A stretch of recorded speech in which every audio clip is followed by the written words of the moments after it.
ஒரு நிமிஷம் வெயிட் பண்ணுங்க. ஸ்கிப் பண்ணிறாதீங்க. எனக்கு மட்டும் தான் இப்படி நடக்குதா? உங்களுக்கும் இந்த மாதிரி நடக்குதா? அப்படின்றத மறக்காம கமெண்ட்ல வந்து ஷேர் பண்ணுங்க. எப்பவுமே நான் வந்து என்னென்ன பொருள் வாங்கிட்டு வர சொல்றேனோ, அதுல 1, 2 பொருள் வாங்கவே மாட்டாங்க. அதுக்கு ஆப்போசிட்டா தான் வாங்கிட்டு வருவாங்க. அந்த மாதிரி தான் இன்னைக்கு நான் வந்து சட்னிக்கு போடுற பொரிகடலை வாங்கிட்டு வாங்கன்னு சொன்னா, அவங்க வந்து கடலைப்பருப்பு வாங்கிட்டு வந்துட்டாங்க. இப்படி தான் ஏதாவது மாத்தி வாங்கிட்டு வராங்களேன்னு சொல்லிட்டு நான் ஒரு லிஸ்ட் போட்டு குடுத்து விட்டுட்டேன்.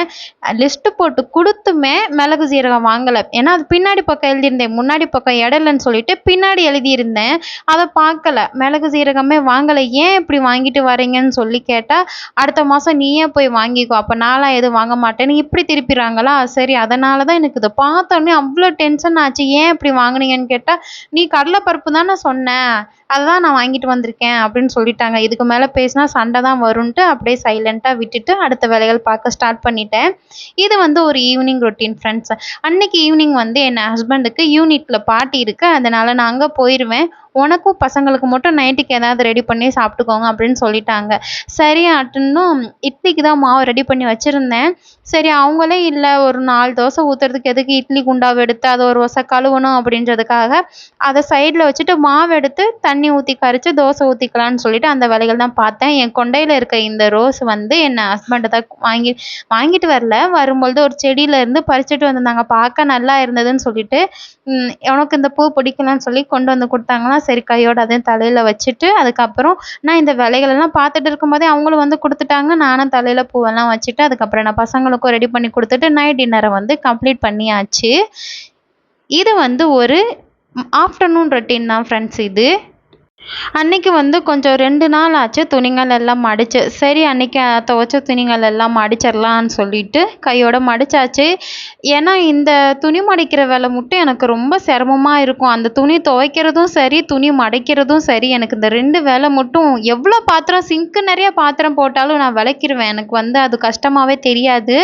ஆனா அந்த சிங்க்ல இந்த துணிகள மட்டும் மடிச்சு வைக்கிறதும், துவைக்கிறதும் எனக்கு பெரிய டென்ஷனா இருக்கும். உங்களுக்கும் அந்த மாதிரி ஃபீல் பண்ணுவீங்களா? எனக்கு இந்த மாதிரி துணி மடிக்கும்போது கொஞ்சம் கஷ்டமா இருக்குமா, அப்போ நான் என்ன பண்ணுவேன், டிவியில் எனக்கு பிடிச்ச பாட்டை வச்சுட்டு துணி மடிக்கிறதே தெரியாதா, அந்த பாட்டு கேட்டுகிட்டே துணி மடிப்பேன். கடகடன்னு டக்குன்னு முடிஞ்சிடும். எப்பயுமே துவைச்ச உடனே மடிக்கிறது கிடையாது. ஒரு 2 நாள் 3 நாள் போட்டுட்டு அப்புறம் தான் மடிக்கிறதேவும். அந்த மாதிரி தான் இருக்குது. இது வந்து ஒரு evening snacks friends. Evening snacks வந்து அவல் வச்சு தான் பண்ணியிருந்தேன். இது வந்து குழந்தைங்களுக்கு தான் கொடுக்கணும்னு இல்லை, பெரியவங்க எல்லாருமே நல்லா சாப்பிட்லாம். டேஸ்டியான ஒரு லட்டு தான். அவல் வச்சு தான் ஃப்ரெண்ட்ஸ் பண்ணியிருந்தேன். அவல், அதுக்கப்புறம் பாதாம் பருப்பு, முந்திரி பருப்பு, அதுக்கப்புறம் சட்னிக்கு போடுற கொஞ்சம் பொரிகடலை, அப்புறம் வறுத்த வேர்க்கடலை தோலெல்லாம் சேர்த்துட்டு நல்லா எல்லாத்தையுமே தனித்தனியாக கொஞ்சம் வறுத்து கொஞ்சம் நேரம் ஆற வச்சு நல்லா மிக்சியில் சேர்த்துட்டு குருணை பதத்துக்கு நான் அரைச்சி எடுத்துக்கிட்டேன். வெள்ளை பாகு தான் இதுக்கு சேர்க்கணும். என்கிட்ட வெல்லம் இல்லை, கருப்பட்டி தான் இருந்தது. அதனால கருப்பட்டியை பாகு மாதிரி காய்ச்சி, இதுக்கு பதம்லாம் எதுவும் தேவையில்லை, கொஞ்சம் இந்த மாதிரி காய்ச்சி அதில் ஊற்றிட்டு கொஞ்சம் 2 ஸ்பூன் அளவு நெய் சேர்த்துட்டு நல்லா இந்த அளவு கொஞ்சம் கொஞ்சமாக சேர்த்து பாகு வந்து கொஞ்சம் கொஞ்சமாக சேர்த்து பிணையணும். நிறையா சேர்த்தோம்னா கொஞ்சம் கொல கொலப்பாயிரும். கொஞ்சமாக சேர்த்துட்டு இந்த மாதிரி பிடிக்கிற அளவு வந்து பிடிச்சி வச்சா அவல் லட்டு ரெடி. இது குழந்தைங்களுக்கும் கொடுக்கலாம், பெரியவங்களும் சாப்பிட்லாம், டேஸ்டியாக இருக்கும். இது வந்து ஒரு மார்னிங் ரொட்டீன் ஃப்ரெண்ட்ஸ். அன்னைக்கு வந்து தேய்குட்டிக்கு வந்து பீட்ரூட் வச்சு ஒரு சப்பாத்தி ரெடி பண்ணலான்னு சொல்லிட்டு அவனுக்காக தான் இது ரெடி பண்ணினேன். எங்களுக்குமே இதுதான் சேர்த்து எங்களுக்கு என்ன சட்னி வச்சுக்கிட்டேன். அவனுக்கு வந்து கொஞ்சம் நெய் தடவி கொஞ்சம் நாட்டு சர்க்கரை தூவி கொடுத்து விட்டேன். 2 பீட்ரூட்டு கிட்ட எடுத்து நல்லா கட் பண்ணி கொஞ்சமாக தண்ணி, உப்பு, ஜீரகம் சேர்த்து நல்லா பேஸ்ட்டாக அரைச்சி எடுத்துட்டு, கோதுமை மாவில் தண்ணிக்கு பதிலாக நம்ம அரைச்ச பேஸ்ட்டை சேர்த்து நல்லா இந்த மாதிரி பிணைஞ்சு வச்சுட்டேன்.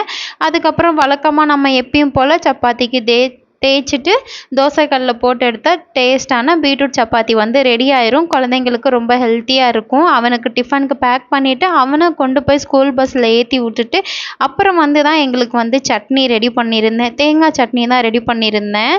மார்னிங் ரொட்டீன் வந்து இந்த மாதிரி தான் இருந்தது. இதுக்கப்புறம் இது வந்து ஒரு பாவக்காய் குழம்பு தான் ஃப்ரெண்ட்ஸ். நான் எப்படி வைப்பேன் அப்படின்றத உங்க கூட ஷேர் பண்ணிக்கிறேன்.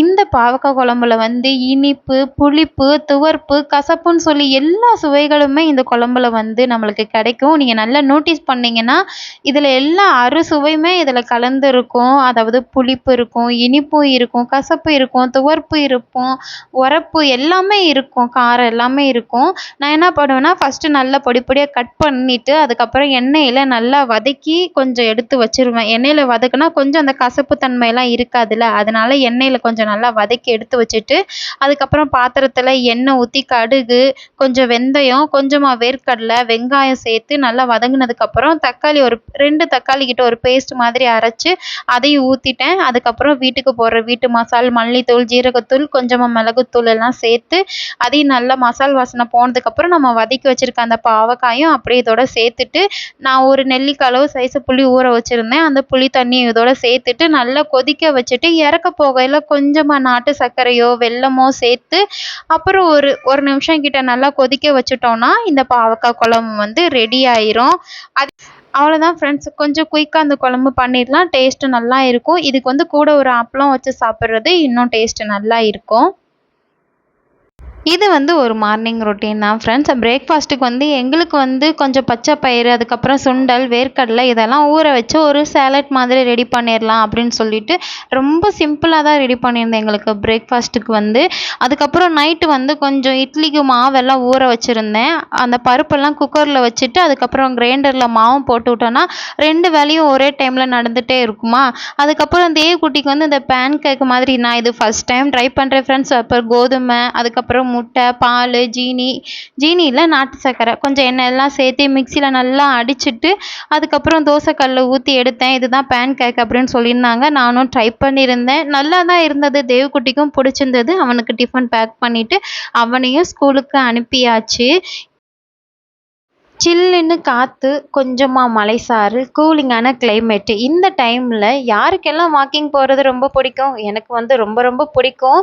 அதுக்கப்புறம் வந்து எப்போவுமே வந்து ஈவினிங் டைம் வந்து வாக்கிங் போவேன். இன்றைக்கி கிளைமேட் சொல்லவே வேணாம், அவ்வளோ சூப்பராக இருந்தது. கொஞ்சமாக காற்று, லைட்டாக மலைசாரல்னு சொல்லி கிளைமேட்டே நல்லா கூலிங்காக இருந்தது. அதுவும் போல் இந்த இடம் வந்து ரொம்ப பீஸ்ஃபுல்லாக இருக்கும். இது வந்து நான் இருக்கிற கோட்ரஸ் ஏரியா தான்.